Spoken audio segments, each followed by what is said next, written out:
because it is really hard, and you want to say, can I with integrity remain within this denomination that seems hell-bent on embracing heresy and sexual immorality? Now, I think there are a number of ways that people will be thinking through that question for themselves. Welcome to Independence, the FIEC podcast. My name is Adrian Reynolds. I'm the head of national ministries for the FIEC, and I'm here with Ros Clarke, who works for the Church Society. Ros, tell us a little bit about yourself, first of all. Hi, I'm Ros. Why is that the hardest question in the world to answer? I'm Associate Director for Church Society. Would you like me to tell you about yourself? Yes. Well, this is Ros. You are something director. I just missed that. Associate Director for the Church Society, which is an Anglican society. But tell us what the Church Society, that's an easier question. What does the Church Society do? Yeah, we are a fellowship contending to reform and renew the Church of England in biblical faith, which, as you may imagine, right now is quite a difficult task. We have a lot on our hands. We do a range of different things. We publish a lot of books, magazine, quarterly theological journal. We have a podcast. We also run conferences. We have a thing called patronage of a number of Church of England parishes, which means that we have an involvement in the appointments process for those places. And we have a sort of political wing as well, engaging not so much with national politics, but with Church of England political politics. Wing, that all sounds quite sinister, but I'm sure it's not. Now, we are here in Keswick. Beautiful Keswick. It is beautiful Keswick. In fact, I can look out of that window and see Latrig and the sun shining in November. It's very cold. Yes, very I don't beautiful. know the names of these mountains, but I also have mountains. Okay, no doubt someone would tell us in the know. I don't think you and I are about to be climbing up Latrig this afternoon, are we? Just tell us a little bit about what we're doing here. Yeah, so this is the Keswick Identity Workshop. It's an event over 3 days with a whole range of different kinds of contributors helping us think about this whole issue of identity, particularly around gender and sexuality. So we've had some input helping us understand the cultural situation, the theological issues that are around this, some medical, some legal, some pastoral, all sorts of different contributions to help us understand the issues better and maybe be able to communicate better about this in different contexts. And we don't all agree, I think it's fair to say. There are some points of difference that we've got to work through and think about. This is kind of a new, it is a new area and it's not a new area, both at the same time. Yeah, that's right. We've always had bodies, and Christians always have been thinking about bodies, but I think it's the particular sharpness to us at the moment. Is that fair enough? I think that's right. I think there probably have always been a very small number of people with struggles around their gender and their body, but it's certainly been a huge increase in that for a number of sort of sociological, cultural kind of reasons, psychological reasons. And I think, you said we don't all agree, and some of that's true. I think we don't all quite agree completely about the sort of underlying theology, but we certainly, because people are coming from such different approaches, whether medical or pastoral or counselling or whatever, this sort of forum where actually we can see how those different things are working together, or perhaps not always working together that well, is really helpseful to be able to that we agree on, have those conversations. Totally. That we disagree on. Totally. So, for example, we're talking about, in the context of same-sex relationships, we're talking about lust. We all agree about sin and the nature of it, which kind of brings us on to the reason just for chatting today. Back in June, we talked to Lee, who's your boss, I think. Is That's that right? Right, Lee Gates, yeah. I call him my Lord Bishop. You can call me Dr. Ros anytime you like. Okay, I will. Well, I was just about to say, I feel we've traded up, Ros, by having you today. Thanks. So you can pass that on to Lee. I'm sure he'll be happy to hear that news.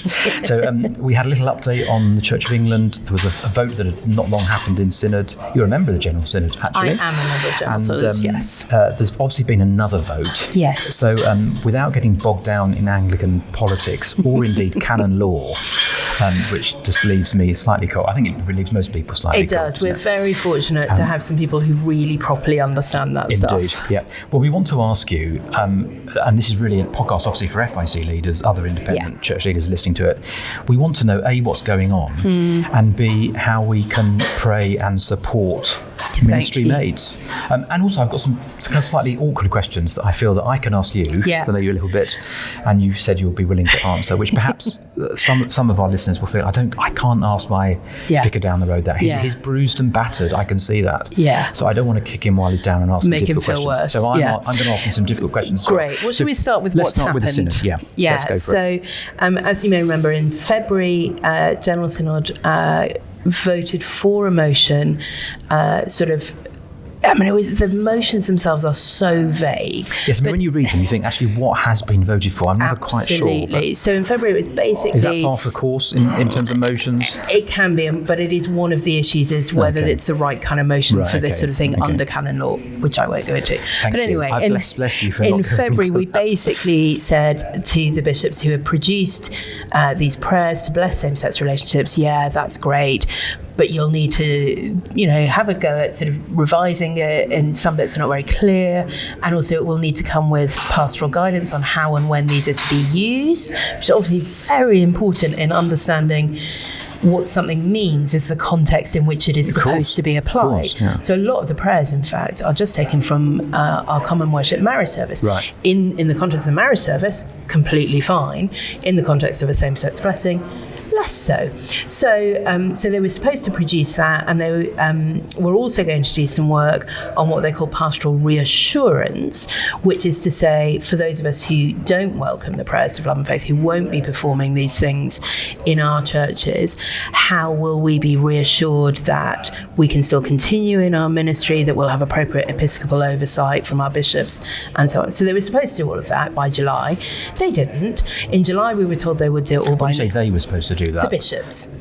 And every bishop, or a subset, so or how does that? The House of Bishops are responsible for this. The House of Bishops is all of the diocesan bishops, so the main bishop in each diocese, and a handful of others. So not everyone who is called a bishop is part of that, but the main body. And so they promised that they would bring all this back to Synod in July. They didn't. So then they said, right, we'll have to have an extra synod in November. We don't so this wasn't planned? There's always sort of dates allowed for a November synod, but it's extremely rare that they actually use them. So they said, no, we'll have to come back in November and we'll talk about it then. So we got to November, and what they had produced sort of prior to that was a statement from the House of Bishops again, that they were going to go ahead and commend the prayers of love and faith, very lightly edited from the original version. So basically as it was. More or less as it was, exactly. And that the motion they were going to bring to Synod was that we would recognise the progress they've made and encourage them to carry on. So again, bland and meaningless. You wonder what that does mean. Exactly. Presumably to some people that's a permission, and to other people that's a denial. Right. I mean, I can see that if I had a church meeting and I proposed a motion like that, I would probably get torn down. And it is extreme. This is slightly off topic, but it's literally a motion saying, tell us we're doing a great job. Which didn't go down brilliantly in Synod. I should think there's probably no one who thinks they are doing a great job on whatever side of the debate. And so what that allows is we had 10 hours allocated to debate this motion, and effectively we spent most of the time debating what are called the amendments to the motion that people put in. And so we did have amendments which were, we just want to take out the word progress because we don't really think you've made any. But there were much more substantive amendments as well, the most significant of which added to the motion and asked the bishops to consider also commending standalone services of same-sex blessing. That's more than been talked about before. Right, so previously what they'd said is, here are some prayers, which bishops are always able to commend prayers. For example, they would commend a prayer for use at the coronation of a new or king. after the Queen died. Or exactly, for a specific circumstance. It doesn't need to go in a prayer book, but here's something that we think is a great prayer for you to use. So they've got the power to do that, and that's what they said they were going to do, was that these prayers would be allowed in your Sunday service, your normal Sunday service, you would be allowed to pray them. They had received a lot of legal advice around this, about what they were allowed to do without it becoming an actual change in the doctrine of the Church of England, which requires a different process. And the legal advice, as far as you know, had originally been understood to mean that was okay. But if you have an actual service, like you have a separate wedding service, then that would indicate a change of doctrine. That does look very different. Right, Although exactly. arguably they're all different. It's a little bit splitting hairs, but at that point you've got a special service and there's stuff in the paperwork about can you wear a wedding dress for that, and all this sort of stuff. The vicar or the bride? Sorry, I couldn't. That was below the belt. I do apologise. Absolutely. You're allowed to get out your white lacy frock anytime you like in the Church of England. So that was the most substantive amendment, and that was passed by a margin. Who proposed that? The Bishop of Oxford. So one of the bishops who was part of the discussion proposed to basically take it further. Yes, and in fact, the Bishop of London, who was the one actually proposing the motion, because although it comes from the whole house, it has to be one person in her name. She told us in her sort of introductory speech that she was in favour of the Oxford Amendment as well, and the Archbishops of York and Canterbury also indicated that they were in favour of the Oxford Amendment. It's a bit underhand. Let's agree on something together and then let's undermine it. Yes. When it comes, is that a fair assessment? I think it is a fair assessment. It was very hard to see how, in the paperwork we were given supporting the motion, we were being told that the legal advice didn't allow for them to go ahead with this. But then bishops who had seen the legal advice, which most of us hadn't, were suggesting that we could go ahead with this. And the House of Clergy and the House of Laity, we're sort of like the Houses of Parliament. Right, three layers. Three layers, exactly, like the Lords and the Commons. House of Clergy and House of Laity had not had sight of any of this legal advice. We couldn't evaluate for ourselves whether it was supporting or not supporting these things. Blind, yeah, we were being asked to trust the bishops who could not themselves agree on what was appropriate to do. So one of the things that was very noticeable this time in November is that all of the votes were very much closer. But particularly in the House of Bishops, there was real disagreement. About a third of the bishops voted against the motion that had come from the House of Bishops. So a change in doctrine requires a much larger vote, so and it looks like that's not going to happen anytime soon. Exactly. You would require a 2/3 majority for a change in liturgy and a change in doctrine. It doesn't feel like there's the appetite for that right now. There's no point going for that right now. I mean, even these votes, which only have to get a strict majority of 50%, they're being lost and won by a couple of votes here and there either side. It's very, very close. So in the end, what we agreed was an amended version of the original motion that does allow for the bishops to consider commending these standalone services. So they haven't actually commended them? So nothing has been commended yet. Okay. So if you say what has happened? Nothing has happened. Nothing has yet happened. We're told, and yet everything. We're told that the prayers themselves are going to be commended in December. So we're expecting that in a couple of weeks' time. I think it's very unlikely that the standalone services will also be commended at that point, because although there are drafts of them, they will need to do some work actually putting the liturgy of all of that together. They may commend it in January after the House of Bishops meeting then, or they may wait till February Synod and we'll have to talk about it all again and then say, yeah, bishops, do whatever you want. If I had to summarise what we did in November, we have, by a very small majority, agreed to give bishops license to do whatever they want. Right. That's I think, where we're at.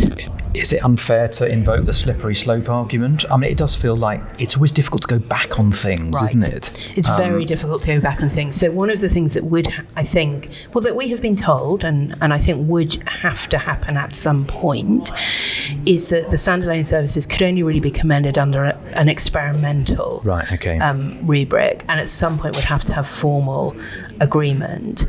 We've been told in 2025, which I think is a date chosen because Justin Welby will retire very shortly after that, and he wants to try and get it done before then. I cannot see how they hope to get the 2/3 majority by then. It will be the same people. We won't have had any elections by then. There'll be slight changes here and there, but I don't see how they will get that sort of significant shift. But if you've got a service that you can use on an experimental basis. Right. And so, but if we then vote against it, service that people have been using for 2 years is suddenly no longer authorised, I don't know what you do with that. The genie is out of the bottle, but also legally the genie won't be out of the bottle. We were hearing in November a lot of stories from people talking about how they've been breaking effectively the law on this for years with the full knowledge of their... famously suddenly announced, now he's stepped down as a vicar, that actually he did have a marriage service and still someone conducted a marriage service for him and his husband. He had a wedding, didn't he? He was married to his yes, and partner. Same-sex blessings have been happening all over the place. We know some started happening after February.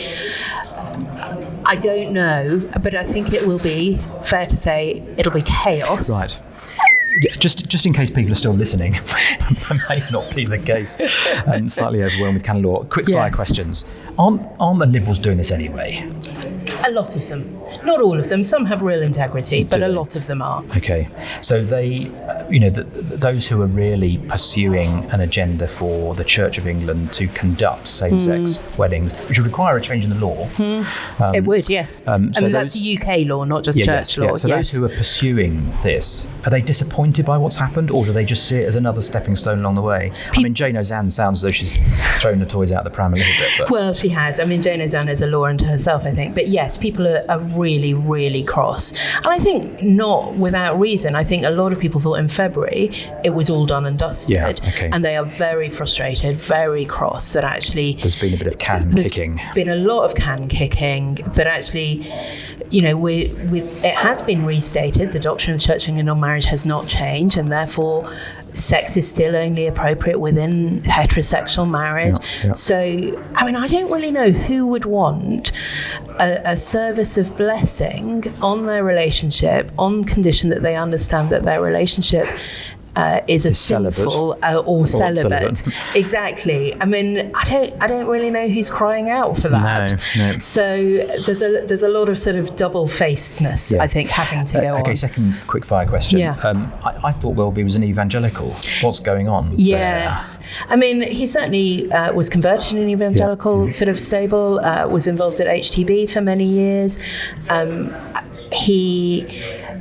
As far as I know, and I don't know him well personally, I've met him, but as far as I know, trusts in the Lord Jesus and seeks to understand Scripture and apply it. I think he is in a role where he is not well equipped to cope with the pressure that is constantly on him. He's in a management role, really. He is in a management role. He does get pressure from Parliament and the sort of establishment. He's very and Chris Bryant has been part of that. Very vociferous in the House of Commons. Right, and Ben Bradley and others. He's also, I think, facing pressure from a lot of the bishops to do what they want him to do, or to allow them to do what they want to do. Does he have ultimate authority? Or? Well... Is there a quick answer to that? Because if there isn't, yes and no. Send me a link to a long paper. I'm going to say he has ultimate authority in the way the king has ultimate authority. Okay. So the House of Bishops are collegiate in that, yes, essentially. So it is very much like Parliament. Okay. He doesn't quite sign royal assent, but he is one among many. But if 75% of the bishops wanted one thing and he didn't, he doesn't have. He can't just overrule. Okay. Let's talk about John, or indeed Joan, who happens to be a local Church of England vicar who's a good evangelical. I know them a little bit because perhaps I'm I have a meeting with them once a month, or I see them around, and perhaps we may be slightly different tribes of evangelical, but we both believe the gospel. We're doing gospel work. We see each other every now and again. Typically, I guess they're bruised. They're battered. They're a little bit worn down. Why are they bruised and battered and worn down? What are the pressures on an evangelical vicar in a kind of, I'm not sure there is a bog standard parish, but in a normal parish church? So sort of putting aside the oddities, maybe the proprietary chapels, or they've got their own furrow. In an ordinary parish church, what kind of pressures is the leader of that church feeling as an evangelical? So I think here one of the things that may be really helpful for our listeners to understand is the responsibility of a parish church means that you do have some kind of pastoral responsibility for everyone who lives in that area, right, whether or not they ever turn up on your church's doorstep. Okay. So you do have to lead your congregation in a way that that ministers most effectively to your local area, knowing that at any point those people can come in and say, we want to get married in this church, okay, we want a funeral okay, in this church, we want to have our child baptized in this church, you are our church. You know, they can write to their local newspaper or radio station or MP and say, our vicar, and you will be their vicar. Yeah, I remember Michael Gove, a friend of mine who's a vicar in London, telling me that he'd met Michael Gove, who's in his parish, never been to church in his life since he's been there, and he was greeted with the words, "Oh, you're my vicar." Exactly. At our church. It's that kind of thing. Yeah. Exactly, and you know, some churches will have an actual formal civil ceremonial role as well, and be engaged in local government and those sorts of things. So there's that sort of societal pressure, cultural pressure that is very tangible. There will also be, for most, a lot of pressure from within their diocese. You know, they will have clergy colleagues in their local area, in their deanery, and their wider area in their diocese, who will just assume that everyone agrees with them, that same-sex relationships are fine, or if they don't, they will be often alienated and poorly treated by many in the diocese, and often including the real hierarchy in the diocese, up to and including the bishop, because they don't hold those so-called progressive views. So they will feel oppressed by local culture, they will feel isolated often amongst those who should be their fellow colleagues, and they may well have a mixed congregation. So this is interesting for me, because I was talking to a vicar of a well-known evangelical church just sort of 5-10 miles from where we live, and I was saying to him, you know, what's the deal in your church? How did the congregation feel? He said, well, a lot of them are with me, but a lot of them aren't. Yes. And I said, well, you know, so what I didn't understand, I knew him well enough to ask him, I said, well, you've been in an evangelical church for 30 years. How is that the case? He said, well, people come and go, and people who are just Anglican rather than evangelical, or even converted sometimes, will come to this church just because that's what they do. And so any congregation has in a parish church has that kind of mixed element to it. Very much so. I mean, in some places slightly more than others. If you're in a big city, that's less often the case, because people have more choices and less. You can travel. Yes, exactly. But certainly in rural areas, but many smaller towns, cities, people will still feel that sense of, well, this is my parish church, therefore that's where I go, and I'm as much a part of that as anyone else. And so there is often this very mixed thing, and that can exist within the leadership of the church as well. So the PCC, the church council, anyone in the church can stand to be elected to that. Anyone in the church, or anyone on the in the area? I mean, could I be on the PCC of you could. My local church? So if you're in the parish, if you've lived in the parish for 6 months, you can stand, you can go on the electoral roll and stand to be elected to the PCC. If you don't live in the parish, you do have to worship in the church. So you can't just pick any church at random. But you don't have to be a regular worshipper at the church. And so you can end up, you know, many churches you can imagine, there's not a huge, great competition to get on the PCC. No. So I'd probably be a shoo-in, would I? Well, you might be in some places. And so then, as a vicar, you know, not every decision has to be run past the PCC. But on an issue like this, even where we're constantly being assured it is the vicar who will have the say in whether these blessings or these prayers are used in their church, it will be very difficult, you can imagine, in a context where there's real division about that. The question I really want to ask John or Joan, and I'm not going to because I think it's a highly insensitive question, but I am thinking it, so help me out, is why don't you just leave? Yeah. And actually, you know, lots of nonconformists, that has been their story. They've been within established denominations or mixed denominations, perhaps they've been in the BU, perhaps, or in Methodism, and that they've just said, I can't take it anymore, I'm going. And so I'm not going to ask that question of them, because they are vulnerable, they are, you know, and I think we do need sensitivity, don't we, to say at this point asking questions like that is not helpful. But I'm thinking it. Yeah, you totally are. So help me out here. And they are probably thinking it too. They are probably thinking it too, or at least have done, because it is really hard, and you want to say, can I with integrity remain within this denomination that seems hell-bent on embracing heresy and sexual immorality. Now, I think there are a number of ways that people will be thinking through that question for themselves, one of which I think is really important to distinguish a church from a denomination.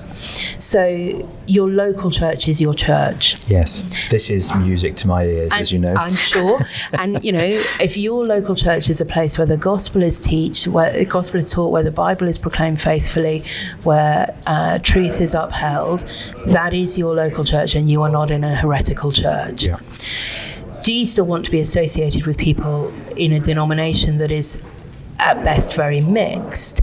Well, there are questions about that. In my lifetime, it always has been. It's always been very mixed. It's always been mixed, right? I think that's right. And evangelicals for every generation have been faced with the question, can I be ordained by this person? Is that legitimate? Okay. And so on. And so those are not new questions. Those are not new questions. And we know that the effectiveness of those things doesn't depend on the godliness of the person performing them. There's also the role of the Church of England bishop.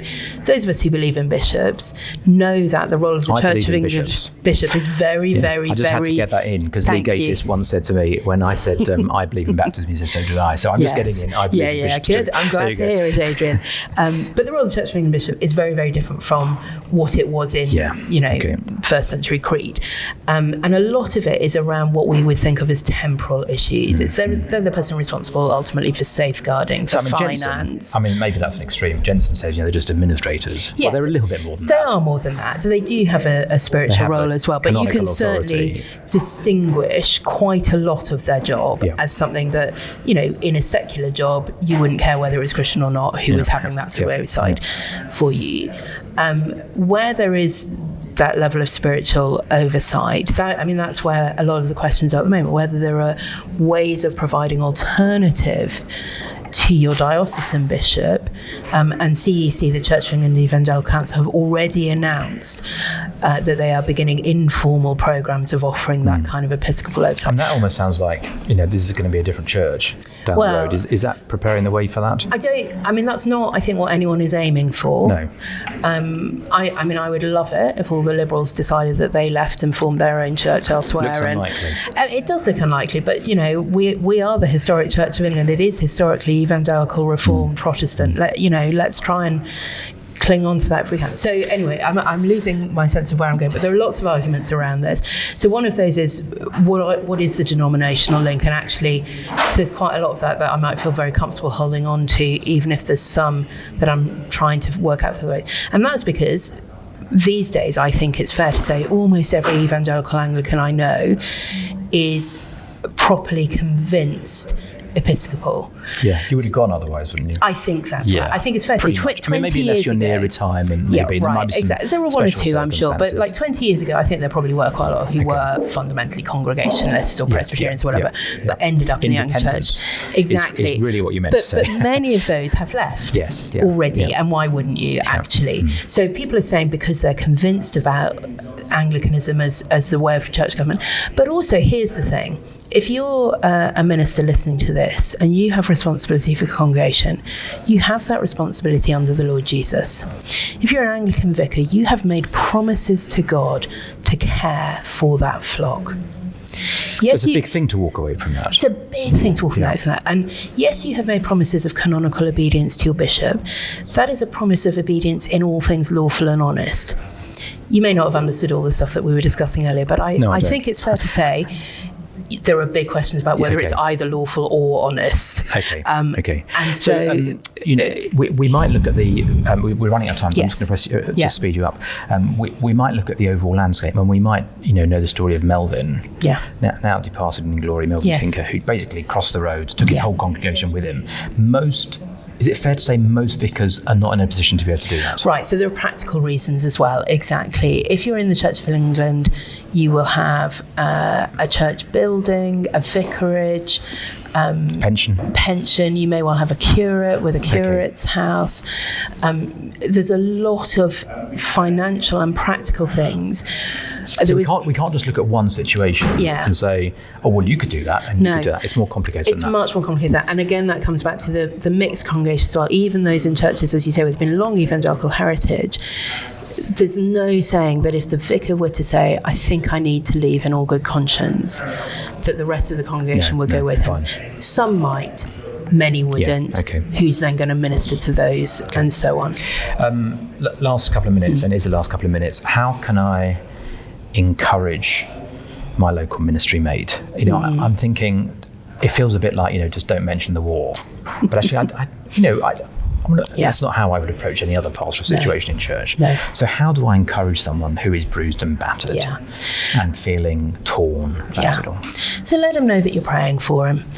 In particular, maybe around the times of General Synod, around the times where those debates are happening, just, a quick text, say, just, seeing some of the stuff that's happening on the news, praying for you because I know this must be really hard.